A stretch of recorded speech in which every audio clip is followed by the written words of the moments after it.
সবাই যদি দেশের কল্যাণ চান এবং যদি দেশের উন্নয়ন চান, আপনারা সবাই 12 তারিখ দানের শীষ মার্কায় ভোট দিয়ে আমার ছেলে তারেক রহমানকে এবং পেকুয়ার সন্তান আমার সব চাইতে আদরের ছেলে সালাউদ্দিনকে আপনাদের মূল্যবান ভোট দিয়ে জয়যুক্ত করবেন তো।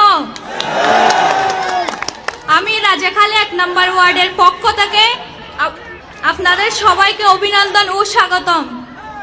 আপনারা সবাই আমার ছেলে সালাউদ্দিনকে ভোট দিবেন তো।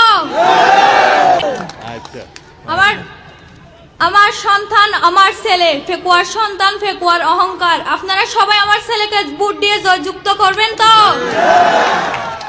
আমার সাথে স্লোগান দেন, ভোট দিবেন কিসে, ভোট দিবেন কিসে, তরুণের প্রথম ভোট, তরুণের প্রথম ভোট। আসসালামু আলাইকুম।